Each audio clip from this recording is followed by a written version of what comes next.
Hello नमस्कार। Mind matrix academy में आपका स्वागत है। माइंड मैट्रिक्स एकेडमी के इस प्लेटफॉर्म पर आज जो अपन लेके आए हैं वीडियो वो लेके आए हैं बिहेवियर का। साथ में ये चीज़ आपके पहले मैं क्लियर कर देता हूँ कि जो आरएस की जो परीक्षा होती है उस आरएस की परीक्षा में जो मेंस का पेपर होता है उस मेंस के पेपर के अंदर 4 जीएस होते हैं, फर्स्ट सेकंड और थर्ड। तो फर्स्ट जीएस होता है, सेकंड जीएस होता है और थर्ड जीएस होता है। इसके बाद फोर्थ जो आपका हिंदी और इंग्लिश का जीएस होता है। यहाँ पे क्या होता है कि जो थर्ड पेपर है ये सारे पेपर 200-200 मार्क्स के होते हैं। इसका मतलब 200 मार्क्स क्या होते हैं, इन सब के होते हैं। तो टोटल कितने हो जाते हैं, 800 मार्क्स। ठीक है, ये बात तो आपकी यहाँ क्लियर कर दूँ। दूसरा आगे ध्यान दो, और जो जीएस थर्ड है इसकी जो थर्ड यूनिट है उस थर्ड यूनिट में 3 सब्जेक्ट आती है। एक तो आती है स्पोर्ट्स एंड योगा, एक आती है बिहेवियर और एक आती है लॉ। ये तीनों सब्जेक्ट हैं। इसमें तीनों यूनिट है। तीनों यूनिट में आप फर्स्ट वाली यूनिट भी देख लो। चलो, पॉलिटी है, आईआर आती है, करंट आती है। उसके बाद सेकंड जो यूनिट है उसमें पूरी पब्लिक आती है। उसके बाद तीसरी में तीनों यूनिट में 3 सब्जेक्ट आती है। ठीक है, लास्ट वाली तीनों तीसरी यूनिट है उसमें 3 सब्जेक्ट आती है। वो तीनों सब्जेक्ट के जो मार्क्स होते हैं 20-20 मार्क्स की होती है। तो 20 मार्क्स की एक सब्जेक्ट होती है। इसका मतलब ये जो थर्ड यूनिट है ये पूरी कितने की है, 60 मार्क्स की। तो 60 मार्क्स की कौन सी होगी, थर्ड यूनिट। तो आज इसी थर्ड यूनिट में मैं वो पढ़ा रहा हूँ आपको, क्योंकि अभी मेंस का एग्जाम तो अभी है नहीं, तो अभी प्रीलिम्स आ रहा है। तो प्रीलिम्स से पहले जिन बच्चों ने मेंस दिया है वो इसका रिवीजन कर लें, और जिन्होंने नहीं भी दिया है वो देना चाहते हैं, उनको पता है कि प्रीलिम्स में पढ़ रहे हैं तो साथ में मेंस का रिवीजन हो जाए। सब्जेक्ट पे क्या आपकी एक मेच्योरिटी आ जाएगी, हाँ यार ऐसा बिहेवियर करके सब्जेक्ट है, इतना मोटा मोटा इसमें ये पढ़ते हैं, ये पढ़ते हैं, एक माइंड खुल जाएगा आपका। तो इसको लेकर मैंने ये वीडियो लेकर आया हूँ।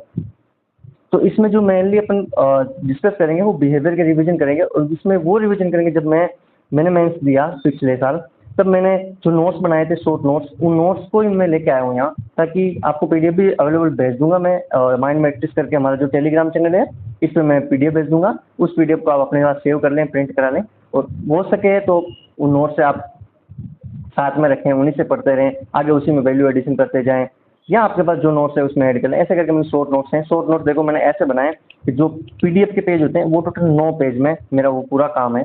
तो इसके अलावा आप ये देख सकते हैं 9 है, तो इसका मतलब पेज कितने हो जाएंगे, वैसे 4.5 पेज होते हैं कॉपी के अगल बगल के मिला के। ठीक है, और तो इसमें कंप्लीट हो जाएगी पूरी बिहेवियर का। मैंने पूरा जो सिलेबस में मेंशन है उस टॉपिक पे पूरा कंटेंट बनवा रखा है, उसी को मैं रिविजन कराऊंगा। और यहाँ देखो बार बार सुनोगे तो ये वीडियो आपको याद हो जाएगा, और परीक्षा से पहले आप देखेंगे तो निश्चित ही आपका रिवीजन में भी सहायता करेगा। छोटा सा वीडियो ही बनाऊंगा, ज़्यादा बड़ा मैं खींचूंगा नहीं इसको।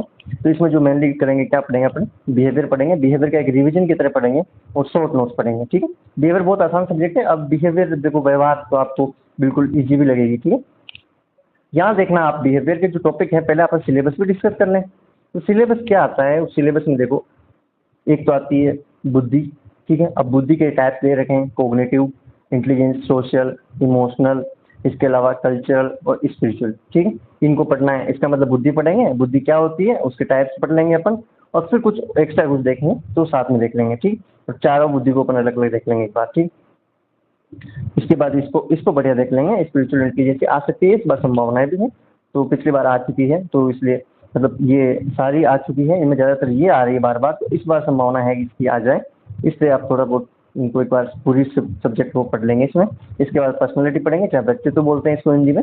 उसके बाद इसके कुछ टाइप्स देख लेंगे, फिर इसकी पर्सनैलिटी के कुछ असेसमेंट ऑफ द पर्सनैलिटी पढ़ लेंगे। ठीक है, फिर अगर लर्निंग पढ़ते हैं जिनको अपन अधिगम बोलते हैं, प्रेरणा पढ़ लेंगे। ठीक है, ये स्टाइल पढ़ेंगे, उनके कुछ मॉडल्स देख लेंगे, किसके मेमोरी है। फिर उसके कारण देख लेंगे, कैसे आप भूल जाते हो, तो विस्मृति के कारण क्या है। फिर असेसमेंट ऑफ मोटिवेशन पढ़ लेंगे। इसके बाद स्ट्रेस पढ़ेंगे, मैनेजमेंट पढ़ेंगे। स्ट्रेस उसका मैनेजमेंट कैसे करते हैं वो पढ़ेंगे। तो स्ट्रेस होता है तो किस टाइप का है, तो उसका नेचर क्या है वो पढ़ेंगे, उसके टाइप्स कितने हैं, उसके सोर्सेज क्या है, उसके सिम्टम्स क्या होते हैं, उसका इफेक्ट्स क्या होते हैं। इसके बाद स्ट्रेस जो मैनेजमेंट होता है वो कैसे करना होता है, और प्रमोशन ऑफ मेंटल हेल्थ, ये भी अपन पढ़ लेंगे। तो अब जो इसमें आगे जो मैं आपको पूरा रिवीजन करूंगा, बिहेवियर का जो पहला पेज आता है वो देखो, उस पर ध्यान दो आप।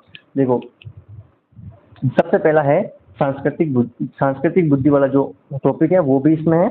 और सबसे पहले जो अपन को जैसे जैसे सॉरी ये हाँ, जैसे ये होता है कि जैसे आपको मैं बोल रहा हूँ बुद्धि पढ़ना है, क्या पढ़ना है, बुद्धि।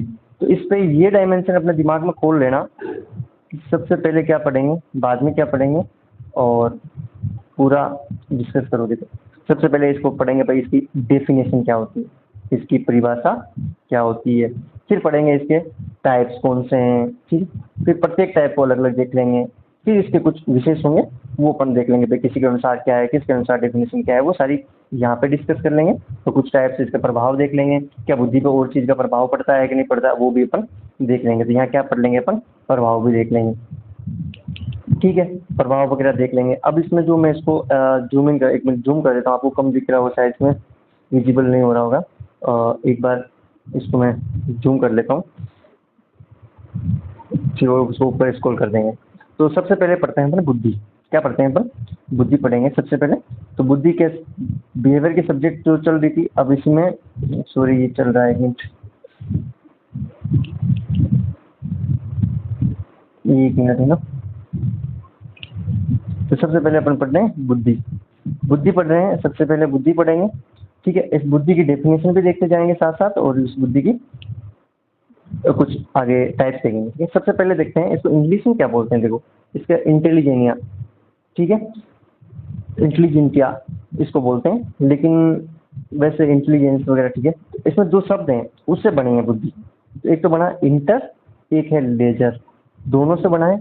तो इंटर का मतलब होता है बहुत में से, बहुत सारे हैं उसमें से, और लेजर का मतलब होता है चयन करना। इसका मतलब बुद्धि की जो नॉर्मल डेफिनेशन है, इस वर्ड का मीनिंग निकाल के, तो बहुत में से कुछ को चयन करना या किसी एक को चयन करना, ही क्या है, बुद्धि है, ठीक है। बहुत में से, अभी सेंस ये लगाना है, बहुत सारे आपके पास विकल्प हैं, उन विकल्प में से एक विकल्प चूज करना भी क्या है, बुद्धि है। इसके अलावा देखो इसका जो नॉर्मल डेफिनेशन है वो देख लेते हैं। तो विवेकपूर्ण चिंतन करना, परिवेश को समझना और संसाधनों का समुचित उपयोग करना ही क्या कहलाती है, बुद्धि कहलाती है। संसाधनों का समुचित उपयोग करना ही क्या कहलाती है, बुद्धि कहलाती है। तो इसको डेफिनेशन है, तो इसको बनाओगे कैसे, कि विवेकपूर्ण चिंतन करना, परिवेश को समझना एवं उपलब्ध संसाधनों का समुचित उपयोग करके इस चुनौतियों का सामना करना ही क्या कहलाता है, बुद्धि। तो ये आपको याद कर लेना कि बुद्धि क्या है। तो विवेकपूर्ण चिंतन करना, परिवेश को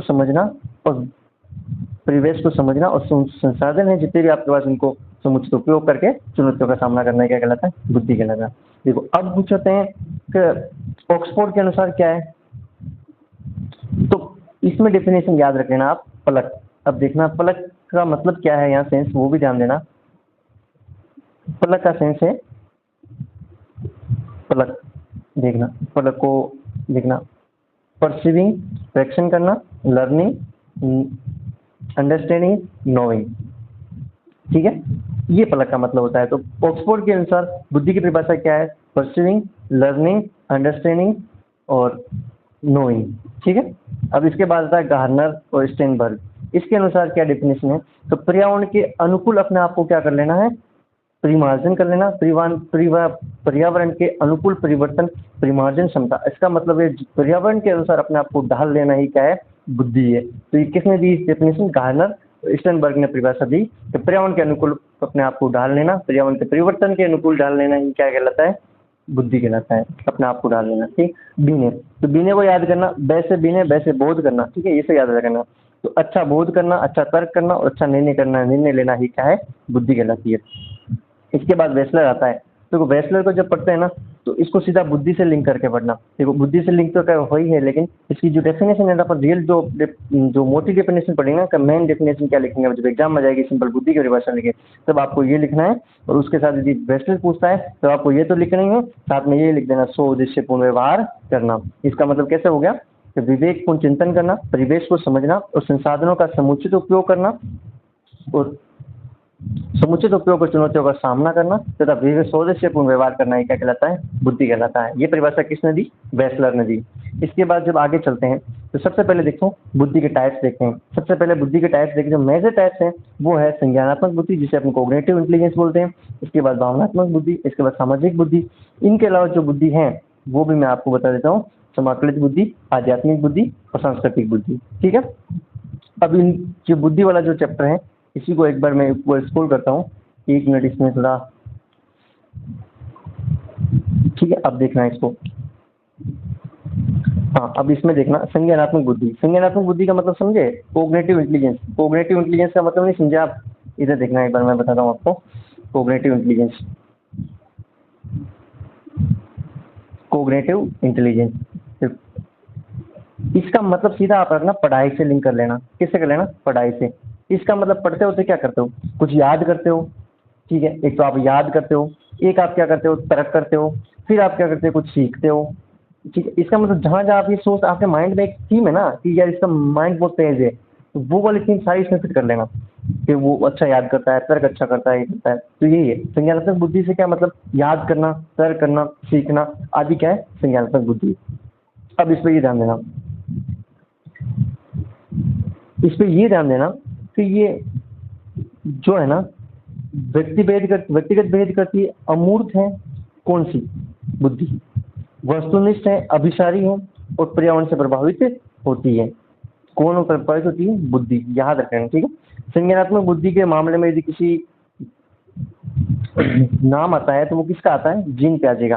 किसका नाम आता है, जीन प्याजे का। जीन प्याजे ने 1970 के अंदर इसका प्रयोग किया था और इसका डेफिनेशन बताई थी। तो उसने ये बताया था, एक बच्चे पर प्रयोग किया था इसने।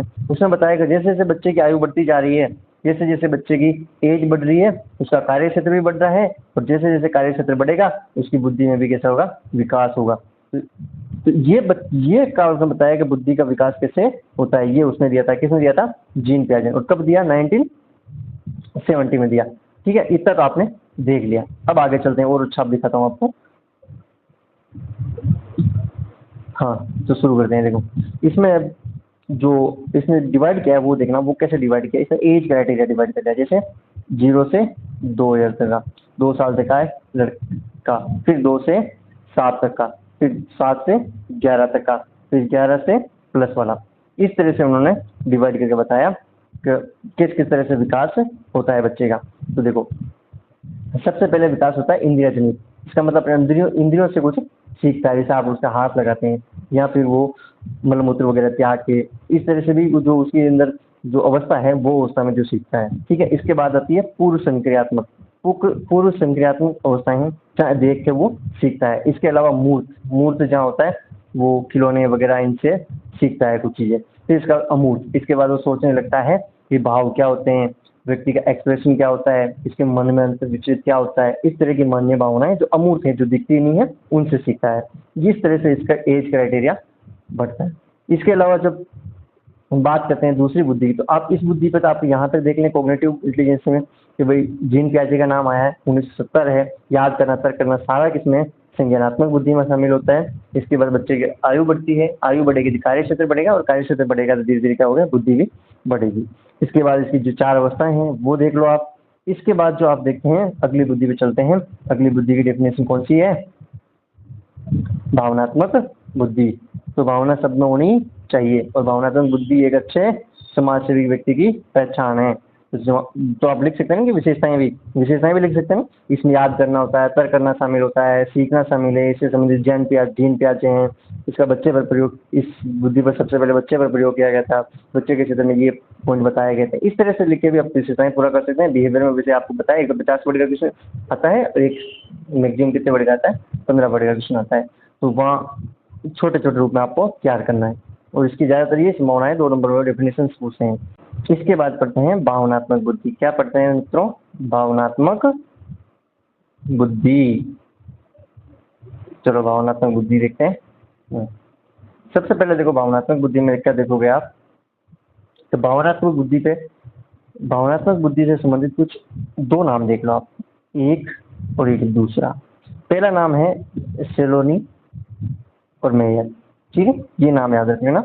इनकी जो बुक्स है, व्हाट इज इमोशनल इंटेलिजेंस, ठीक है, ये याद रखना। इसने क्या बोला कि एक दूसरे के विचार को समझना, उनमें विचारों में विभाजन करना और सूचना का प्रभावी उपयोग करना ही क्या कहलाता है, इमोशनल इंटेलिजेंस ही कहलाता है। किसने बताया, सेलोनी और मेयर ने। इसका जो मॉडल है ना, उस मॉडल को अपन बोलते हैं पूम। कौन सा मॉडल बोलते हैं, पूम मॉडल बोलते हैं। तो परस्यू, अंडरस्टैंडिंग, यूज और क्या होता है, मैनेज। तो वही बात आ गई, एक दूसरे के विचार को समझना और उनका यूज करना और उनका मैनेजमेंट करना, यही हो गया। ये मॉडल आपको ध्यान रखना। पूम मॉडल किसका है, सेलोनी और मेयर का है। क्या है मॉडल का नाम, तो किस बुक में था ये, तो व्हाट इज इंटेलिजेंस की बुक में था, ठीक है। अब दूसरा देखो आप, दूसरे पे ध्यान दो। दूसरा जो नाम आता है यहाँ आता है डेनियल गोलमेल। कौन आता है, डेनियल गोलमेल, याद रखना, डेनियल गोलमेल, डेनियल गोलमेल का दूसरा आता है। तो देखो इसमें क्या होता है, इसका जो बुक्स है what max leader, what max leader क्या आता है, व्हाट मैक्स लीडर, ये याद रखना। अब इसमें क्या हुआ, इसने भी कुछ मॉडल दिया है, उस मॉडल को बोलते हैं 5S। कितने एस है, 5S, और 5 ही एस का मतलब कुछ न कुछ मतलब है। तो पहला है सेल्फ कंट्रोल, दूसरा है सेल्फ इम्पैथी, और चौथा है, तीसरा है सेल्फ मोटिवेशन। सेल्फ क्या होता है, मोटिवेशन, और चौथा होता है सोशल स्किल। कौन सा होता है, सोशल स्किल, सामाजिक दक्षता। ठीक है, इसके बाद आता है सेल्फ अवेयरनेस। क्या आती है, सेल्फ अवेयरनेस। वैसे इंग्लिश में लिखना है इनको, हिंदी वाले मीडियम वालों भी इंग्लिश में लिखना है इनको, 5S तो 5S करके समझा दो, मार्क्स बराबर देते हैं वो। और तो सेल्फ कंट्रोल करना, सेल्फ इमोशनल, और self empathy, self motivation, social skill और सेल्फ अवेयरनेस, ये क्या है, विशेषताएं। डेनियल गोलमेल ने कि जिस व्यक्ति में ये प्रकार की विशेषताएं पाई जाएगी उसमें भावनात्मक बुद्धि होगी, प्रबल तरीके से होगी, और उस व्यक्ति की पहचान है कि इस बंदे में भावनात्मक बुद्धि प्रभावी है। इस तरह से इन्होंने 5S थ्योरी दी। तो 5S थ्योरी को याद रखना, 5S किसकी, डेनियल गोलमेल। ठीक है, गोलमेल, गोलमेल तभी होगा जब 5 लोग होंगे, तो 5S याद रख लेना। ठीक, सेलोनी और मेयर, सेलोनी और मेयर वाला कौन सा था, बूम, ऐसे याद रखेगा। ठीक है, अब क्या होता है तो अपन कुछ चीजें ये पूछ लेंगे भावनात्मक बुद्धि की क्या विशेषताएं हैं। तो देखो विशेषताएं है कि भावनाओं को पहचानना, भावनाओं का उपयोग करना और भावनाओं का प्रबंधन करना, ये विशेषताएं हैं। कैसे निकाले विशेषताएं, हमने यहाँ से निकाले विशेषताएं, वो मॉडल से निकाले विशेषताएं, परस्यू, अंडरस्टैंड, यूज, मैनेज। ठीक है, इसके बाद ये विशेषताएं, ये भी विशेषताएं है ना एक तरह से, इनको भी आप लिख सकते हैं। फिर इसके अलावा इसमें ये देखते हैं कि जिस व्यक्ति में ये भावनात्मक बुद्धि होगी वो अच्छा एक पेशेवर व्यक्ति होगा। ठीक है, भावनात्मकता स्थिर होगी तो इसका उपयोग प्रशासन में किया जा सकता है। जैसे सामाजिक बुद्धि, सामाजिक बुद्धि आप समझ गए, सामाजिक मिलनसार व्यक्ति के वो होते हैं। तो सामाजिक व्यवस्था, विचारों को समझना, सामाजिक व्यवस्था को समझना, विचारों का सम्मान करना, चिंता करना, किसकी चिंता करना, किसी बड़े छोटों की, और संबंधों में क्या लाना, मधुरता लाना, सबके प्रति प्रतिबद्धताएं होनी चाहिए, और फीडबैक देना। जैसे उदाहरण दे सकते हैं फीडबैक देना, जैसे शादी वगैरह में कोई आदमी फीडबैक देता है तो वो फीडबैक किसी कार्यक्रम का, वो सामाजिक बुद्धि है। सामाजिक बुद्धि ना जिसके परिभाषित किसने की थी सबसे पहले, थॉर्नडाइक ने किया था। तो सामाजिक बुद्धि किससे, थॉर्नडाइक, थॉर्नडाइक। तो इसको याद रखना, सामाजिक बुद्धि, सामाजिक बुद्धि में जब सामाजिक कार्यक्रम हो जाते हैं तो थोन राम राम ऐसे बोलते हैं, थोने राम राम, मारवाड़ी में ये बोलते हैं थोने राम राम, मतलब आपने राम राम। ठीक है, थाने राम राम, जो भी आप बोलते हो तो था से था याद रख लेना। ठीक है, थॉर्नडाइक 1920 वाला। ठीक है, भावनात्मक बुद्धि में आपने किसको याद किया था, सेलोनी और मेयर को याद किया, इसके बाद डेनियल गोलमेल को किया था। सामाजिक बुद्धि जिसमें अच्छी होगी ना उसका व्यवहार कुशल अच्छा होगा, संबंध अच्छे होंगे, ये सामाजिक बुद्धि की विशेषता है। इसके बाद जो एक व्यक्ति का नाम आता है सामाजिक बुद्धि में, उस व्यक्ति का नाम आता है कार्ल अल्बर्ट। क्या आती है, कार्ल अल्बर्ट। तो उसको भी याद रखना जरूरी है। उसको याद कैसे रखोगे, अब मैं आपको बता देता हूँ। कौन है, कार्ल अल्बर्ट, एक मिनट, कार्ल अल्बर्ट, ये आता है कार्ल अल्बर्ट। इसको कैसे याद रखोगे आप, इसको याद रखना, मॉडल है इसका स्पेस। ठीक है, जब भी काल आता है तो स्पेस देना होता है, स्पेस होता है तभी काल आता है, किसी न किसी चीज में स्पेस होता है तभी काल आता है। ठीक है, और तो इसलिए कार्ल अल्बर्ट याद रख लेना। तो स्पेस मॉडल का मतलब क्या है, स्पेस मॉडल का मतलब ये होता है कि सबसे पहला तो होता है सोशल अवेयरनेस होनी चाहिए आपके पास, आप प्रेजेंस होने चाहिए उस समाज में। ठीक है, उसके बाद ऑथोरिटी होनी चाहिए, आप में क्या होनी चाहिए, ऑथोरिटी होनी चाहिए। उसके बाद होता है क्लैरिटी होनी चाहिए, किसमें, वर्ड्स में, अपने अर्थों में, अपने काम में। ठीक है, और फिर होती है एम्पैथी, तो एम्पैथी भी जरूरी है। ठीक है, इस तरह से आप इसको मॉडल को देख सकते हैं। और जिसमें गुण ये होंगे ना वो कैसा हो सकता है, देखो आप बताओ, सामाजिक आदमी कोई अच्छा है ना, सामाजिक अच्छा है तो सीधे अपने मन में आएगा यार ये सामाजिक कार्यकर्ता है। तो जब कोई आदमी एक बार सामाजिक कार्यकर्ता बन जाता है ना तो नेता बनना तो उसका तय हो जाता है। तो नेता अच्छा बन सकता है कौन, सामाजिक बुद्धि वाला व्यक्ति। ठीक है, प्रभावी नेता हो सकता है, सामाजिक कार्यकर्ता हो सकता है, इसके बाद समाज सेवी हो सकता है। जो आप वर्ड यूज कर सकते हैं, सारे वर्ड अच्छे से वर्ड यूज करने चाहिए। इसके बाद होता है सफलता का कारण है। देखो सफलता में 80% जो कारण होता है ना वो किसका होता है, इमोशनल इंटेलिजेंसी का। ये एक फैक्ट है मुझे यहाँ दिखा, तो ये फैक्ट आप ध्यान रखना। इसको आप कहीं यूज कर सकते हो, जैसे कहीं आप ऐसे लिख रहे हो ना वहाँ यूज करो ना, बहुत अच्छा लगता है ये चीजें, वर्ड्स यूज करने। भावनात्मक बुद्धि के प्रभावी लोग होते हैं, ये देखो आप ऐसे लिखो कुछ सामाजिक बुद्धि वाले प्रभावी लोग राजनीतिक क्षेत्रों में मतलब अग्रसर होते हैं, समाज की उन्नति की ओर समाज को उन्नति की ओर अग्रसर करते हैं। इस तरह से कुछ वर्ड्स लिख के से आगे बढ़िया तरीके से मेंस में ये ध्यान देना, ठीक है।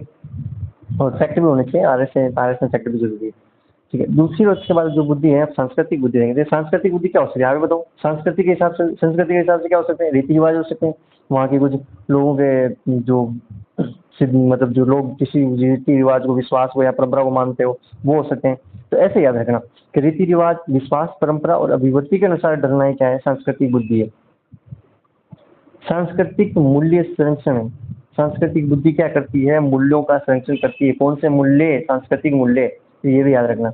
इसके अनुसार इसकी बुद्धि, जिसे सांस्कृतिक बुद्धि मुझे सांस्कृतिक बुद्धि को परिभाषित करें तो क्या लिखोगे आप, रीति रिवाज, विश्वास, परंपरा, अभिव्यक्ति अनुसार ढलना ही सांस्कृतिक बुद्धि कहलाती है, ठीक है। तो स्टर्नबर्ग, अब स्टर्नबर्ग इसमें कौन आया, स्टर्नबर्ग आया तो क्या बोला, बुद्धि क्या है, पर्यावरण का फल है। ये अपन पहले कार्नर स्टर्नबर्ग में देखा था, वो है, ठीक है। लेकिन इसमें मेन नाम किसका आता है, वाइगोट्स्की, वाइगोट्स्की, ठीक है। वाइगोट्स्की को याद रखेंगे, वाइगोट्स्की, ठीक है। सांस्कृतिक बुद्धि वाइगोट्स्की, ठीक है। इसमें दो क्रियाएं दी, एक प्राइमरी क्रिया है दी और एक दी उच्च मानसिक क्रियाएं। देखो प्राइमरी क्रिया है ना, वो है पर्यावरण प्रभाव, नहीं पड़ता है, ठीक। जैसे बच्चा रो रहा है तो उसको किसी से कोई इफेक्ट नहीं पड़ता, उसको जैसे उदाहरण दे सकते हैं बच्चा रोना, ठीक। इसके अलावा उच्च मानसिक क्रियाएं जो पर्यावरण से प्रभावित होती हैं, जैसे समस्या का समाधान कर रहे हैं, तो वो चीज़ें कहीं न कहीं जो आसपास का वातावरण है उससे प्रभावित होती है, ठीक है। इसके बाद जो होते हैं समाकलित बुद्धि। देखो समाकलित बुद्धि बड़ी गजब की चीज़ है भाई, इस चीज़ को तो मत छोड़ना, और अपने आप में हो सके तो इस बुद्धि को अर्जित करना। बाकी कुछ लोग ये बोलेंगे कि बुद्धि को अर्जित नहीं किया जा सकता है, लेकिन बुद्धि को प्रैक्टिस से भी अर्जित करने की कोशिश करना हो सकता है। तो सबसे पहले आता है समाकलित बुद्धि। देखो अब ये टॉपिक है ना, समाकलित बुद्धि वाला, ये हर बार संभावना है समाकलित बुद्धि तो भारतीय बुद्धि है और आएगा पेपर में, कन्फर्म ही है। तो इसको लेके चलो, आप नहीं आएगा तो आपको टेस्ट सीरीज में आ ही जाएगा, ठीक है। तो इसको पढ़ो और कहीं कहीं काम ही आएगा। तो क्या है, तो दो चीज़ें आ रही हैं, एक तो समाज और एक संबंध, ठीक है। समाज और संबंध किसके, पर्यावरण के। पर्यावरण और समाज के संबंधों को कौन सुचारू रूप से संचालन करवाता है, जुड़वाता है, वो चीज़ कौन करवाती है, समाकलित बुद्धि करवाती है। तो समाकलित बुद्धि वैसी बुद्धि है जिसमें तीनों बुद्धि आ जाती है। कौन कौन सी, वही आपने पढ़ी, कोग्निटिव इंटेलिजेंसी, इमोशनल इंटेलिजेंसी और सोशल इंटेलिजेंसी, ठीक है। ये सारी इसमें आ जाती है। इसके बाद एक विशेषता है, एक उद्यमी विशेषता भी इसमें आ जाती है। उद्यमी कौन होता है, जो बिजनेसमैन होता है। वो कैसा होता है, नवीन बिजनेसमैन जो आदमी होता है, उसके जो थॉट्स होते हैं नवाचार होते हैं। तो इस तरह से बुद्धि में भी क्या सकते हैं, नवाचार होते हैं। ये रहा। और क्या हो सकता है बताओ, एक उद्यम करने वाले व्यक्ति में क्या हो सकता है, वो चीज़ें इसी में होगी। कैसी, जैसे मान लो उसमें धैर्य है, ठीक है। उसके बाद उसमें मतलब सतर्कता होती है, अवेयरनेस होती है, ठीक है। इसके बाद उसमें क्या होता है, प्रतिबद्धता आ जाती है, किसी काम को लेकर प्रतिबद्धता होती है, ठीक है। इस तरह से ये समाकलित बुद्धि है। इसके बाद जो पढ़ते हैं आध्यात्मिक बुद्धि। देखो आध्यात्मिक बुद्धि में क्या होता है कि ऐसे बोलते हैं कि जो स्पिरिचुअल इंटेलिजेंस जो है ना, IQ होता है ना, वैसे SQ होता है। SQ होता है ना, वो इमोशनल, जो IQ होता है, IQ प्लस EQ, इनको मिला देना तब SQ आता है। इसका मतलब सबसे इम्पोर्टेंट क्या है, SQ। और ये दोनों मिलके SQ बना रहे हैं। इसका मतलब ये हो गया, जिसमें आध्यात्मिक बुद्धि है वो व्यक्ति प्रभावी है, उसमें बहुत बहुत अच्छे गुण हैं, अपने आप का चिंतन करता है। इस तरह से इसको बढ़ा चढ़ा के बढ़ा सकते हैं कि बुद्धि। अब देखो इसमें, अब पढ़ते हैं आध्यात्मिक बुद्धि। देखो आध्यात्मिक बुद्धि को पढ़ते हैं, आध्यात्मिक बुद्धि में सबसे पहले नाम किसका लोगे, सबसे जो आध्यात्मिक बुद्धि लेते हुए आपके नाम आना चाहिए, जौहर दाना। दाना आदमी क्या करेगा, अध्यात्म वाली बातें करेगा, तो आध्यात्मिक बुद्धि को याद रखेना, दाना। दाना मतलब वो दाना बोल रहा हूँ मैं, दाना आदमी का मतलब बुजुर्ग दाना होता है ना, राजस्थान में बोलते हैं बुजुर्ग दाना आदमी है यार, अब तो कई काम करेगा, तो वो वाला दाना। तो ऐसे याद रखना, जौहर दाना, ठीक है।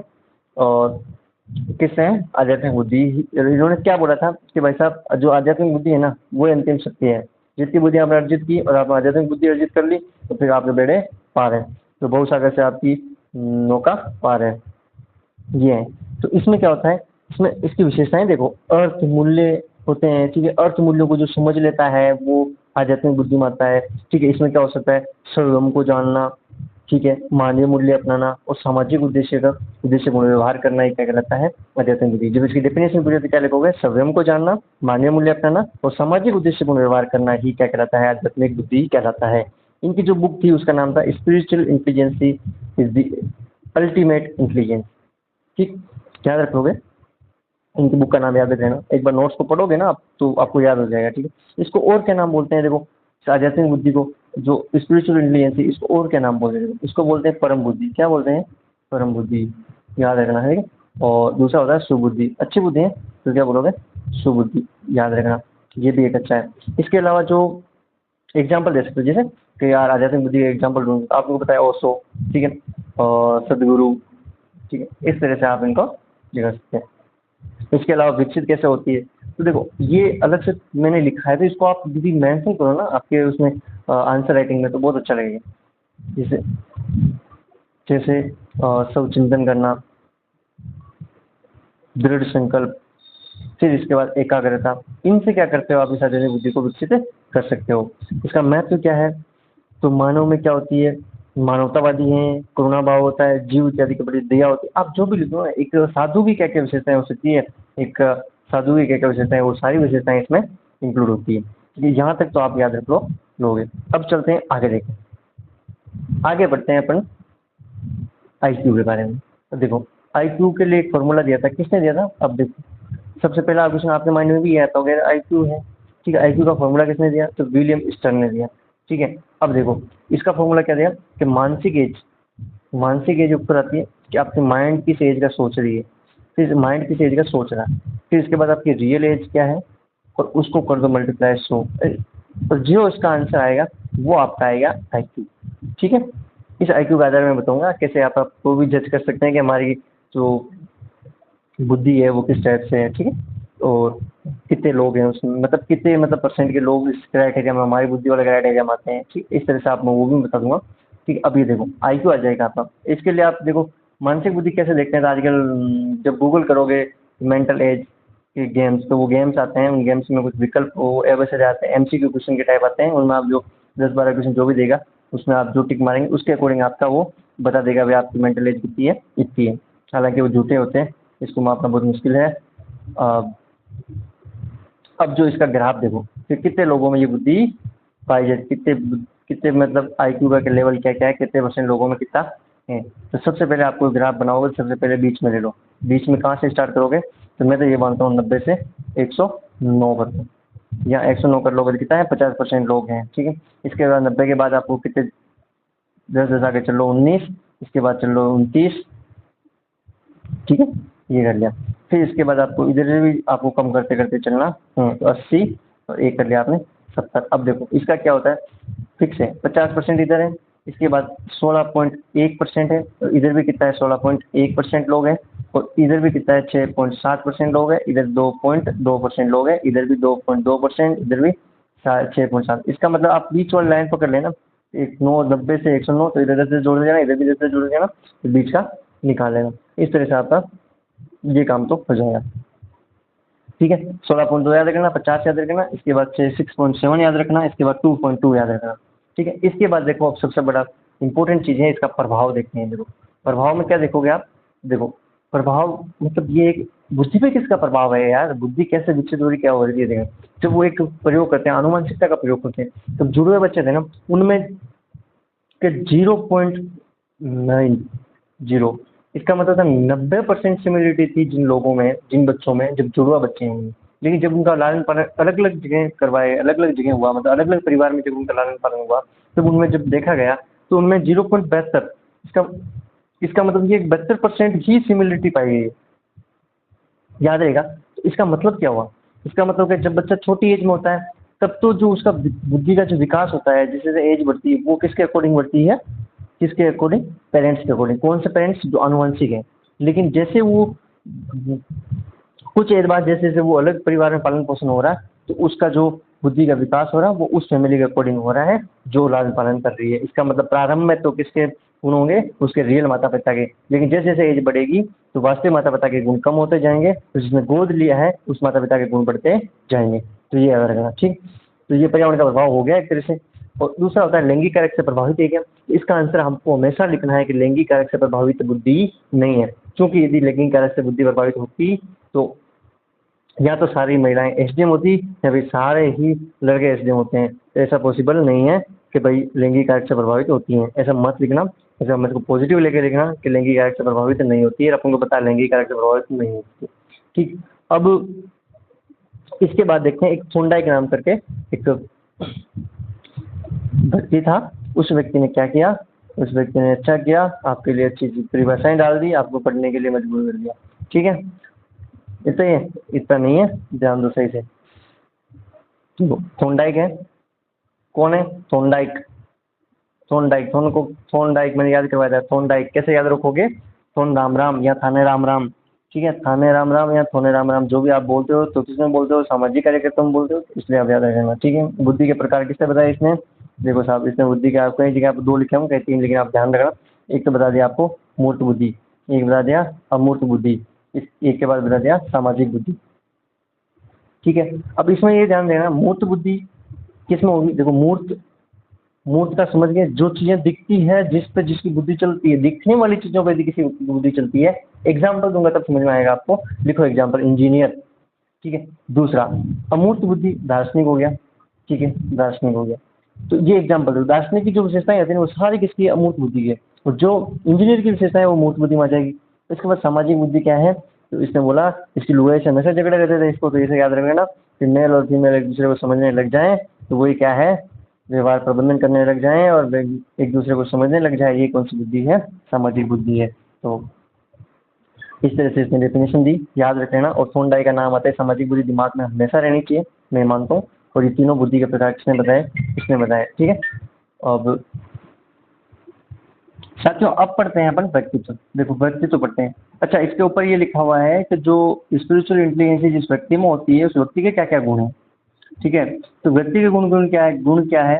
तो देखो सेल्फ अवेयरनेस होती है, सहजता होती है, उसमें विनम्रता होती है, अनुकंपा होती है, रिफ्रेम करने की क्षमता होती है, अपने आप को रिफ्रेम करने की, अपने आप को एक अच्छे व्यक्तित्व के रूप में निखारने की क्षमता होती है, अपनेपन का भाव होता है। इसके बाद क्यों और कैसे का उत्तर निकालने की प्रवृत्ति होती है, वो तर्क वितर्क करता है, ये ऐसा है तो क्यों है। ठीक है, इस तरह की सोचता है कि आत्मा का परमात्मा से मिलन हो रहा है तो क्यों हो रहा है, ठीक है, कैसे हो रहा है, इन चीज़ों का जो आकलन करता है, इन चीज़ों की जो क्वालिटी आ जाती है उस व्यक्ति में, इसके साथ वो व्यक्ति कैसा हो जाता है? दूरदृष्टि हो जाता है। अच्छी बात कैसा होता है? अग्र सोची होता है, जो आगे की सोच रहा है, आगे वाला क्या होना वाला है। ठीक, इसके बाद चलते हैं अपन पर्सनैलिटी। देखो पर्सनैलिटी वाला जो भी मामला इसमें है, किसमें है? बिहेवियर में। सबसे पहले अपन ये देखते हैं, इसमें कुछ डेफिनेशन देखेंगे, इसके बाद स्पेशल किसी इसने डेफिनेशन दी वो देखेंगे, इसके बाद कुछ आकलन करेंगे, इसके बाद कुछ और उपागम देखेंगे, कितने उपागम हैं आकलन करने के, क्या क्या किस तरह से तरीके हैं, किस तरह की इसकी विशेषताएं हैं, किस तरह से बांट रखे हैं, वो देखेंगे। फिर इसकी कुछ विशेषताएं देख लेंगे, विशेषताओं के बाद इसका बाद में अगला जो टॉपिक आएगा वो भी इससे संबंधित कुछ फैक्ट देख लेंगे, फिर आगे बढ़ेंगे। ठीक है, तो सबसे पहले शुरू करते हैं, इसकी परिभाषा क्या है। तो इसका जो इंग्लिश वन है पर्सोना, पर्सोना का मतलब होता है मुखौटा, अर्थात मुकुटा है, क्या पर्सनैलिटी दिखाती है, क्या दिखाती है, एक आदमी कैसा है, इसका मुखौटा कैसा है वो दिखाती है। मुखौटा का मतलब हो गया उसका व्यक्तित्व, व्यक्ति वही पर्सनैलिटी की सबसे बना, तो पर्सोना, पर्सोना का अर्थ क्या था? मुखौटा। ये एक शाब्दिक अर्थ हो गया, इसको यहीं रखो। इसके बाद इसकी पूरी डेफिनेशन के हिसाब से देखते हैं। तो कैसे होते हैं? विशिष्ट गुण होते हैं, कैसे? विशिष्ट अनन्य गुण होते हैं, और कुछ गुण क्या होते हैं? स्थिर होते हैं, जो क्या करते हैं? व्यवहार को प्रदर्शित करते हैं। तो व्यक्तित्व क्या है? विशिष्ट विशिष्ट एवं अनन्य गुण या स्थिर गुण जो व्यवहार को प्रदर्शित करते हैं, जो किसी व्यक्ति के व्यवहार को प्रदर्शित करते हैं, व्यक्तित्व कहलाते हैं। अब इसमें जो अगली डेफिनेशन आती है वो आती है रेमंड कैटल की। देखो रेमंड कैटल की जब डेफिनेशन देखते हैं, सबसे पहले देखते हैं कि रेमंड कैटल ने परिभाषा क्या दी। तो रेमंड कैटल इसने बोला कि साहब व्यवहार का जो पूर्वानुमान लगा सके पहले से, वो क्या है? व्यक्तित्व है। ठीक, इसके बाद ओलपोर्ट होती है। ओलपोर्ट ने ओलपोर्ट सारी चीजें दी, ओल का मतलब सारी होती है, सारी चीजें दी। ये मनो है मतलब मन की, और शारीरिक, तो मनो शारीरिक, गत्यात्मक और पर्यावरण को समाजित करने की जो क्षमता है या फिर जो विशेषताएं हैं वो व्यक्तित्व कहलाती है। इसके बाद आइजेंग, आइजेंग ने भी ये बोला मनो शारीरिक तंत्र के साथ स्थिर गुण है। कैसे गुण है? स्थिर, और विशिष्ट समायोजन, पर्यावरण से समायोजित करने की जो विशेषताएं हैं वो सब किसमें शामिल थी? आइजेंग की परिभाषा दी थी व्यक्तित्व की, उसमें शामिल थी। देखो ऑल पोर्ट में, ऑल पोर्ट ऐसे याद रखना, पोर्ट में क्या होता है? पोर्ट में सामान लाया ले जाया जाता है, इसलिए यहाँ पे क्या हो जाएगी? गत्यात्मक हो जाएगी। ठीक है, याद रख लेना। इसके बाद आई जंक, जो जंग कब लगता है? जब स्थिर होता है। तो जंग कब लगता है, स्थिर होता है, तो यहाँ पर स्थिर गुणों की विशेषताएं हैं। तो कंफ्यूजन हो गए, बिल्कुल भी नहीं, कंफ्यूजन मत होना। ऑल पोर्ट, तो पोर्ट के हिसाब से याद रखना, पोर्ट पे क्या करते हैं, सामान ले जाते ही लाते हैं। तो यहाँ पर कैसे होंगे गुण, गत्यात्मक गुण होंगे। कौन से गुण हैं, मनोशारीरिक गुण कैसे हैं, गत्यात्मक गुण है, ठीक है। इसके बाद स्थिर मनोशारीरिक गुण जो स्थिर हैं वो डेफिनेटली किसकी शामिल में होते हैं, हाइजीन की शामिल होते हैं, ठीक। आगे जब चलते हैं तो इसके देखते हैं कुछ उपागम देखते हैं। तो इसको मैं एक बार जूम आउट कर देता हूँ, देखा।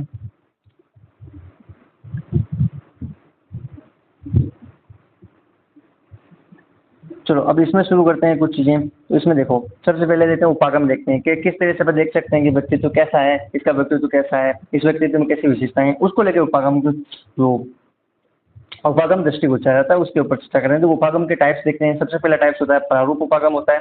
इसके बाद जो टाइप्स होता है शील गुण उपागम टाइप्स होता है, ठीक है। अब देखना, अब इसमें क्या होता है, शील गुण उपागम आपने देखा है।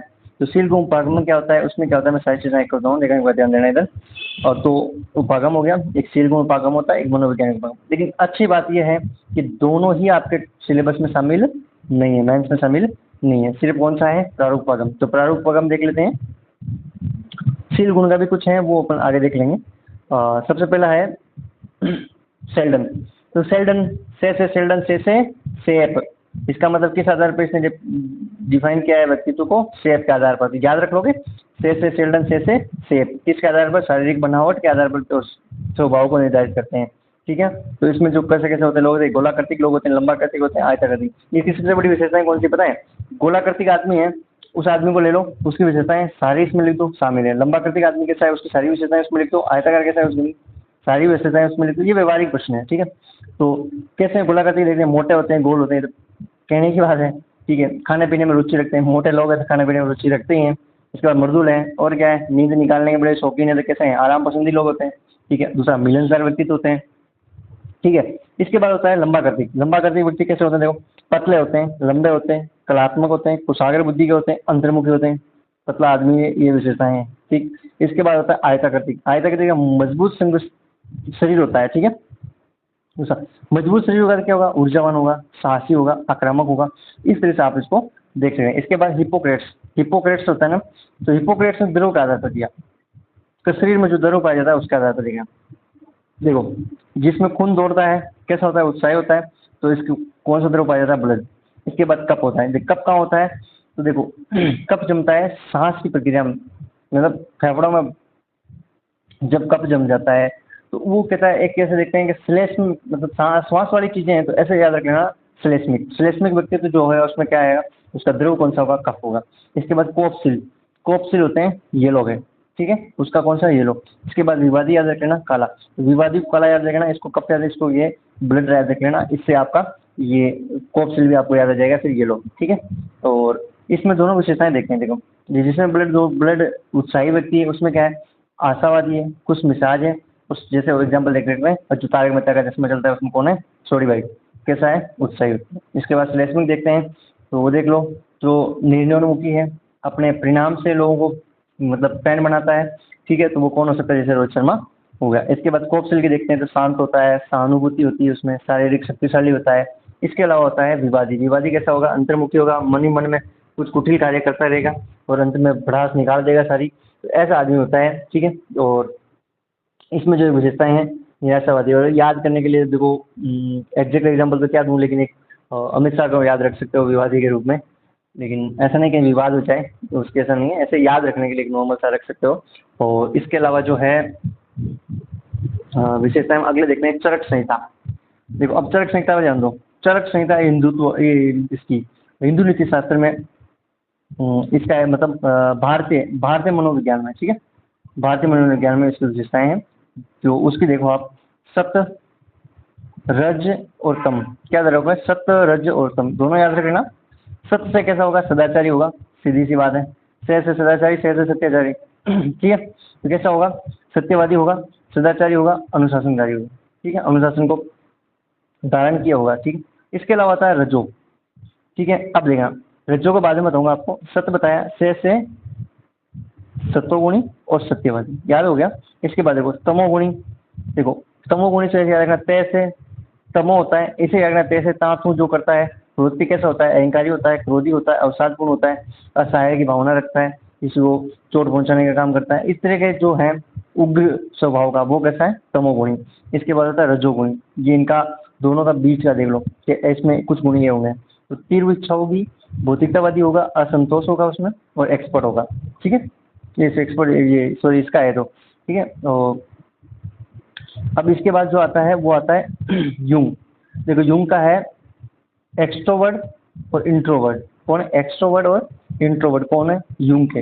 इसके अलावा फ्रीडमैन और रोजमैन फ्रीडमैन और रोजनमैन, दो जने, दोनों ने टाइप दिए दो पहली बार। कौन कौन सा दिया, ए और बी। फिर इसके बाद सी टाइप दिए थे, वो मॉरिस ने दिए। ठीक है, सी और बी दोनों दिए। अब देखना ए से टाइप ए, तो ए से अभाव याद रखना, किसका अभाव होता है, धैर्य का और समय का अभाव होता है।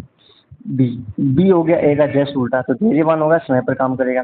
फिर टाइप हो गया सी, सी से याद रखना कैंसर। इसका मतलब इन रोगों में कैंसर होने की संभावना ज़्यादा होती है, और उसमें भी सहयोगी भाव के लोग होते हैं और आरोग्यकारी होते हैं, जैसा कहते हैं वैसा काम करते हैं। ठीक है, इसके बाद डी, डी से याद रखना डिप्रेशन। ये आकर्षक व्यक्तित्व होते हैं जो अपने आकर्षण के कारण लोगों को लुभान्वित कर लेते हैं, थोड़े दिन के बाद डिप्रेशन में चले जाते हैं। ठीक है, ये चीज़ें होगी इसमें। और इसके बाद जो आगे हैं, आगे वाला पे डिस्कस कर देते हैं। और अब आते हैं शील गुण उपागम। देखो अब देखो शील गुण उपागम, शील गुण उपागम में पढ़ लो शील गुण उपागम, ये बता देता हूँ। मनोवैज्ञानिक नहीं है, सॉरी शील गुण तो अपने हैं, शील गुण तो अपने सिलेबस में है, मनोवैज्ञानिक नहीं। तो इसमें जो अपन पढ़ रहे हैं ना, उसमें देखो क्या विशेषताएं पढ़ रहे हैं। एक तो पढ़ रहे हैं ऑलपोर्ट वाली, ठीक है, और एक पढ़ रहे हैं केटल।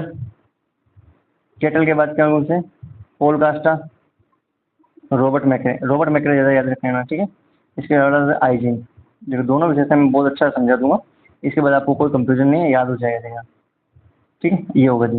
अब इसमें ध्यान देना, सबसे पहला है ऑलपोर्ट पढ़ते हैं। ठीक है, तो इसको वैसे इंग्लिश में क्या होता है ऑलपोर्ट का, उसको ध्यान रखना आपको, ये ऑल के हिसाब से ध्यान रखना है। ठीक है, तो कितने वर्ड हैं, देखो 3। तो इसके टाइप्स भी कितने होंगे, 3। एक तो होता है प्रमुख, एक होता है केंद्रीय विशेषक होते हैं, और एक होता है गौण। जैसे प्रमुख होता है वो लाइफ के इर्द गिर्द में घूमता है, जैसे गांधीवादी है। ठीक है, तो गांधी के जो सिद्धांत है उन्हीं के सिद्धांतों पर अपने जीवन यापन करें, इसका मतलब जीवन के हर पहलू में गांधी के जो सिद्धांत है वो जुड़े हैं। ठीक है, दूसरा केंद्रीय विशेषक है। केंद्रीय विशेषक कैसे होते हैं, जो किसी मतलब प्रशंसा पत्र में या प्रगति पत्र में होते हैं, इनमें जब लिखा जाता है वो है केंद्रीय विशेषक। ये ईमानदार है अपनी नौकरी के प्रति, अपने पैसे के प्रति, तो इस तरह से ये लिखते हैं। इसके अलावा होता है व्यक्तित्व निर्माण में सहायक भी होते हैं केंद्रीय गुण, तो व्यक्तित्व का निर्माण भी सहायक होते हैं। ठीक, इसके अलावा होता है गौण विशेषज्ञ। इसमें क्या होता है, वर्दी पसंद है। गौण विशेषज्ञ में ये होता है जिसको कोई बोलता है मेरे को वर्दी पसंद है, तो ये गौण विशेषज्ञ है, नॉर्मल सी बात है। ठीक है, तो ऑल पोर्ट वाले तुम याद रखना। इसके अलावा देखो केटल, केटल में कितने हैं, 2।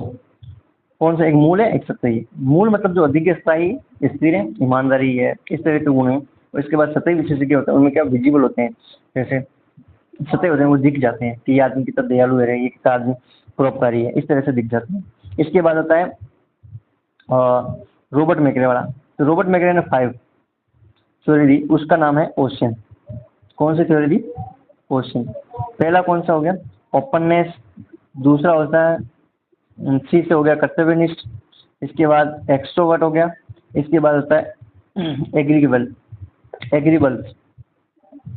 एग्रीबलनेस होती है इसमें ना। और 5वां होता है न्यूरोटिसिज्म। न्यूरोटिसिज्म होता है जहाँ होता है तंत्रिका धापी। ठीक है, इस तरह से ये गुण है।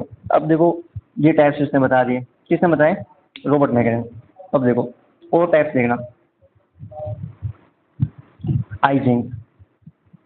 ठीक है, आइजिंग ने तो एक चीज़ मेरे को ये बताओ, मैंने ये बोला था आइजिंग, इसका मतलब तो हो गया गुण कैसे हैं, स्थिर गुण है। ठीक, अब देखो आई का मतलब क्या होता है, आँख। ये आई, इसका मतलब क्या होता है, आँख। इसका मतलब आँख कितनी होती है, 2 चीज़ें। इसका मतलब 2 पैर है, इसमें 2 जोड़े हैं, जैसे एक्सट्रोवर्ट इंट्रोवर्ट हो गया। तंत्रिका तापी, सावेगिक। दूसरा मनस्तापी और सामाजिकरण, याद हो जाएगा। देखो अब फिर एक्सट्रोवर्ट वही सारी विशेषताएं अपने युग में पड़ी हुई है, इंट्रोवर्ट भी वही। इसके बाद तंत्रिका तापी और सावेगिक, दोनों याद रखना। तंत्रिका तापी तय से तांतु करता है, तो वो कैसा होता है, चिड़चिड़ा आदमी होता है। ठीक है, नियंत्रण नहीं होता है, इस तरह से। इसके बाद होता है सावेगिक। सावेगिक में क्या होता है, जो शांत होता है, ठीक है, इसी का उल्टा कर लो। ठीक है, इसके बाद होता है मनस्ताबिक। मनस्ताबिक कैसा है, समाज विरोधी है, क्योंकि ये इधर समाजीकरण है तो ये समाज के पक्ष में होगा। इस तरह से इसको याद रखना है। ठीक है, ये याद रह जाएगा आपको। अब देखो इसमें जो है दोनों में क्या फर्क है। देखो प्रारूप, देखिए जैसे मान लो प्रारूपागम की बात करता हूँ ना, तो जैसे मैं आपको एक एग्जांपल देता हूँ। एक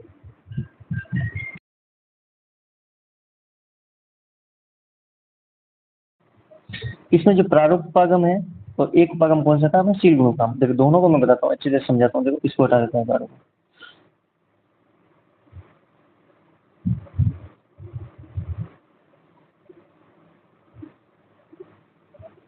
देखो अब इधर ध्यान देना एक बार।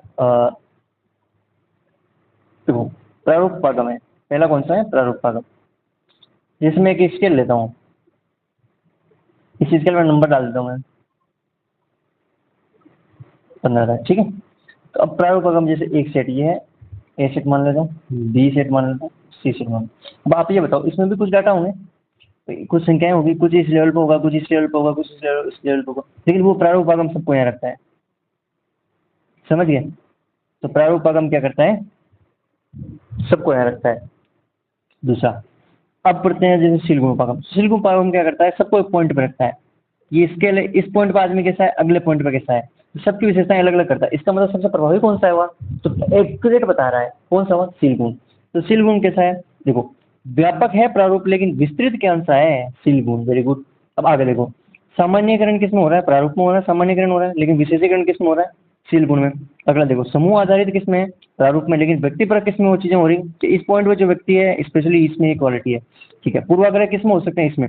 यार इस समूह में जब करते हैं तो इस लोगों की पूर्वाग्रह, इसमें यार बच्चे ऐसे हैं, तो इन सब पे इसी का इफेक्ट पड़ रहा है ना, क्योंकि पूरे एक ही ग्रुप में आ रहे हैं। ठीक है, तो पूर्वाग्रह कहाँ नहीं है, यहाँ नहीं है। अगला देखो, एक ही प्रकार के व्यक्तित्व होता है किसमें, इनमें एक ही प्रकार का व्यक्तित्व मानते हैं, लेकिन इनमें व्यक्तित्व में कैसा होता है, कुछ अंतर होता है। ठीक है, इसके बाद ध्यान दो, तो व्यक्तित्व का निर्धारण कारक क्या है, व्यक्तित्व निर्धारण कारक क्या है। तो ध्यान देने वाली बात यह है कि व्यक्तित्व निर्धारण कारक जैविक भी है, पर्यावरणीय भी है। जैविक कौन कौन से होते हैं, यह शारीरिक रसायन हो सकता है, रसायन में कौन सा, रक्त संचरण हो सकता है, रक्त में शर्करा की मात्रा, स्रावी ग्रंथियां, इस तरह से ये लिख के आ जाना। इसके अलावा पर्यावरण में वही समाज, स्कूल, पड़ोसी, इनसे भी व्यक्तित्व कैसा होता है, प्रभावित होता है। इसके बाद व्यक्तित्व की कुछ विशेषताएं लिखते हैं, तो वही विशेषताएं वहां से छांट लो कि कुछ गुण तो कैसे थे, स्थायी थे। स्थायी किसने बोला था, आई जेंक ने, क्योंकि जंक जंक याद हो जाएगा, अब भूलोगे नहीं ना बस। और एक होता है ओलपोट। ओलपोट वाला कैसे याद रखोगे, गत्यात्मक। वेरी गुड, ऐसे ध्यान रखना। ठीक है, व्यवहार के रूप में अलग अलग अभिव्यक्ति करती है, और व्यवहार एक दूसरे से विशिष्ट होता है। और दूसरा क्या है, व्यक्तित्व की विशेषता क्या है, व्यक्ति के व्यवहार को प्रदर्शित करता है। ठीक है, मनोवैज्ञानिक सॉरी मनोशारीरिक गुण होते हैं, इसे याद रखेगा। ऐसे करके आप व्यक्तित्व की विशेषताएं लिख सकते हैं। तो अगला जब टॉपिक देखते हैं इसमें, तो अगले पे चलते हैं। देखो अब व्यक्तित्व का आकलन कैसे करते हैं, अब ये भी कुछ चीजें बहुत इंपॉर्टेंट है। व्यक्तित्व का आकलन करना भी बहुत इंपॉर्टेंट है। यहाँ पर आप आकलन क्या करेंगे, मूल्यांकन करेंगे। क्या करेंगे, मूल्यांकन करेंगे। किसका, व्यक्तित्व का मूल्यांकन। कैसे मूल्यांकन कैसे करें, तो भाई साहब त्रुटि कम से कम होनी चाहिए और शुद्धता अधिक से अधिक। त्रुटि कम और शुद्धता क्या होनी चाहिए, अधिक से अधिक होनी चाहिए। तो ये ध्यान रखना है। आगे देखो, अब होता है कथन। इसमें होता है तीन टाइप्स, देखें कौन से तीनों टाइप्स मूल्यांकन के, तीन टाइप्स देखें। एक था प्रक्षेपण तकनीक होती है, उससे भी अपन कर सकते हैं। दूसरा एक होता है आत्म प्रतिवेक्षण, और चौथा होता है, तीसरा होती है सॉरी व्यवहार परख। ठीक है, याद रख लोगे, आत्म प्रतिवेक्षण और प्रतिवेदन हो गया, और एक हो गया प्रेक्षण तकनीक। देखो प्रेक्षण तकनीक है ना, उसका भी बता देता हूँ आपको। तो इसमें क्या होता है कि कथानक संप्रेषण सिद्धांत टेट है। ठीक है, और ये होता है, तो अब इसमें देखते हैं कथानक। कथानक में क्या होता है, देखो तो कथानक संप्रेषण सिद्धांत किसको क्या बोलते हैं, संप्रेषण सिद्धांत, इसको बोलते हैं टेट। ठीक है, इंग्लिश में क्या बोलते हैं, शॉर्ट फॉर्म में इसको टेट बोलते हैं। क्या बोलते हैं, टेट। ये किसने दिया, 1930 के अंदर हेनरे, और हेनरे मुरे भी बोलते हैं इसको, एक होता है मार्गन, उन्होंने दिया था। ठीक है, इसमें क्या होता है, तीन स्टेप में होता है। 10 ये कागज है ना, 30+1। ठीक है, इस तरह से इसमें सादे कार्ड होते हैं। उन कार्ड को देखे मानव जीवन की संबंधित घटनाएं होती है, और उसको क्या बोलते हैं, कहानी लिखो। और भारत का जो है ना, वो किसने तैयार किया, तो वो तैयार किया था उमा चौधरी ने तैयार किया था, भारतीय कथा संप्रदाय सिद्धांत किसने तैयार किया? उमा चौधरी ने। तो ये ध्यान रख लेना। इसके बाद इसमें क्या होता है, 1930 में दिया, मार्गन हेंडर ने दिया। 30+1 कागज होते हैं, सादे कागज होते हैं, ठीक है, कार्ड होते हैं। उन कार्ड पे क्या होता है, जीवन के संबंधित घटनाएं होती है, घटनाओं को देख के क्या लिखना होती है, कहानी लिखे। देखो ये है ना, ये एक्चुअली किसमें होता है, आपने देखा हो तो एक कोई एसएसबी इंटरव्यू गया हो ना, मैं गया था तो मैंने भी इसमें उस डिस्प्ले पिक्चर हुई थी, मैं हालांकि वहाँ कार्ड नहीं मिलते, वहाँ पिक्चर थे तो उससे, लेकिन वो उसी टाइप की घटना है तो आप याद रख लोगे, ठीक है। तो एसएसबी इंटरव्यू होता है उसमें पहले फर्स्ट डे होता है उसको, ठीक है, उसको बोले स्क्रीनिंग टेस्ट बोलते हैं, लेकिन वो इसी टाइप का है तो उसको इस टाइप से आप थोड़ा बहुत ध्यान रख लेना। इसके बाद वाक्य समापन परीक्षण। वाक्य समापन परीक्षण वाला सिद्धांत किसमें आता है, प्रत्यक्षण सिद्धांत। तो वो बोलते हैं ऐसे ऐसे सेंटेंस बना, जैसे मेरे पिता, ठीक है, अब फिर डेट छोड़ देंगे हैं, तो अब इसमें अंत में क्या जोड़ रहा है उससे मतलब, ठीक है, अब है भी नहीं हो शायद उसमें, ठीक है। इस तरह से होते हैं सेंटेंस, उसको भी पता चल जाता है कि वाक्य समापन किस तरह से करें, उसका माइंडसेट क्या है। इस तरह से व्यक्तित्व का निखार का पता लगा लेते हैं, व्यक्तित्व कैसा है इसमें, ठीक है, आकलन कर लेते हैं उसका। इसके बाद होता है व्यक्तित्व व्यक्तांकन विधि। व्यक्तांकन विधि का मतलब होता है कि वो डायग्राम कैसा बनाता है, जैसे मान लो चित्र बनाया मैंने, ठीक है, अब इस चित्र में यदि मैंने सिर बड़ा बनाया, इसका मतलब ये वजन आदमी वैसा है जो मतलब किसी काम को बोझ समझता है, ठीक है। और दर्द वगैरह है, दर्द के प्रति दुश्चिंता है, इस तरह से देख लेते हैं। ठीक है, गर्दन बड़ी बनाता है तो वो आवेग नियंत्रण है, ठीक है, इस तरह से विशेषताएं उसमें देख लेते हैं, उसको डायग्राम बनवा के, ठीक है। इसके बाद होता है एक रोसाट इंक ब्लॉट मेथड। इसमें होते हैं 10 कार्ड देते हैं, कितने कार्ड देते हैं, 10 देते हैं। इसमें से 5 कार्ड कैसे होते हैं, ब्लैक एंड व्हाइट होते हैं, 2 कार्ड कैसे होते हैं, रेड होते हैं, और 3 कार्ड कैसे होते हैं, रंगीन होते हैं, ठीक है। और उस पे जो उस कार्ड के अनुसार जो व्यक्ति को पूछते हैं तो वो जो अनुक्रिया देता है उसके अनुसार पता लगा लेते हैं कि इसमें व्यक्तित्व कैसा है। इसके बाद होता है रोजेन विक चित्रकुंटा परीक्षण। चित्रकुंटा परीक्षण वही तो इधर देखना, देखें ऐसे एक चित्र बना होता है, ठीक है, इधर एक चित्र बना होता है, फिर इसके यहाँ ऐसे सेंटेंस बना होता है कि ये आदमी ये बोल रहा है कुछ, ठीक है। इसके बाद ये आदमी क्या बोलेगा, उसकी प्रतिक्रिया क्या देगा, तो वो आने से जैसे इसके अकॉर्डिंग जिसने कुछ बोला, यहाँ ब्लैंक होगा, वहाँ आपको लिखना होगा कि आपने क्या, आप क्या आंसर देना चाहते हो, तो उससे पता लगा देंगे भाई ये आदमी क्या मतलब क्या सोच रहा है, ठीक है। ये होता है रोजन विक चित्र कुंठा परीक्षण, ठीक है। इसके बाद होता है आत्म प्रतिवेदन। तो इसको बोलते हैं, पहला बोलते हैं MMPI, मिनेसोटा मल्टीफेसिक पर्सनालिटी इन्वेंट्री, ठीक है, याद रखिएगा। उद्देश्य क्या है, मनोरोग का निदान करना, इसका MMPI है। कब हुआ, 1943 के अंदर इसकी खोज हुई, ठीक है, हाथे और मेंकेले ने की थी। इसमें 267 क्या होते हैं, 5, 6, 7 कथन होते हैं, याद रखना 5, 6, 7 कथन होते हैं। इसमें ये से नो का आंसर देना होता है, ठीक है। इसके बाद होता है उप 10 उपमान्य में विभाजित क्या होता है, अवसाद वाला आदमी कौन सा है, उन्माद वाला है, इस तरह से कैटेगरी छांट लेते हैं, ठीक है। इसके बाद होता है, इसी में आता है आइजेंक व्यक्तित्व प्रणाली 1975 में। इसमें 32 वो विशेषज्ञों की सूची होती है, ठीक है। इसमें 57 प्रश्न किए जाते हैं, जिसमें जो सेट था उसको 100 और 28 में बदल दिया गया है, ठीक है। इसके बाद देखो व्यवहार, इसका सॉरी ये है इधर इधर है, ये इसको बोलते हैं 16 प्राइमरी फैक्टर थ्योरी, ठीक है, क्वालिटी, ठीक है। वो देखते हैं किससे, कैटल के अनुसार है। इसमें 164 कथन होते हैं, कितने, 164 कथन, ठीक है। उसके अकॉर्डिंग देखते हैं। ये ज़्यादातर प्रयोग यहाँ होता है, यूनिवर्सिटी में होता है, वयस्कों के लिए प्रयोग करते हैं, विश्वविद्यालयों में। इसके बाद देखते हैं व्यवहार परक। व्यवहार परक परक है ना, वो किसका है देखो, तो साक्षात्कार, प्रेक्षण दिखावा, स्थिति परक विशेषण, साक्षात्कार, प्रक्षेपण, स्थिति परक विशेषण, इसके कुछ टाइप्स हैं। व्यवहार परक में क्या होता है, साक्षात्कार लेते हैं, कुछ चीज़ें दिखाते हैं, उसके अकॉर्डिंग को प्रतिक्रिया करवाते हैं, ठीक है भाई। स्थिति परक करवाते हैं कि ये स्थिति है, इसमें किस प्रकार से आप टैकल करोगे, ये चीज़ें दिखाते हैं, ठीक है। इस तरह से अपन ने क्या पढ़ा है, व्यक्तित्व आप पढ़ा है। सबसे पहले अपन ने क्या पढ़ा, बुद्धि पढ़ी, ठीक है। उसके बाद अपन ने क्या पढ़ा, बुद्धि के बाद क्या पढ़ा, व्यक्तित्व, क्या पढ़ा, व्यक्तित्व पढ़ा। देखो इतनी चीजें जब दोनों पढ़ लिया टॉपिक, अब अगले कुछ दो टॉपिक में अपन सारा टॉपिक पूरा कवर करेंगे। अगली क्लास में अपन बिहेवियर का पूरा वो करवा देंगे।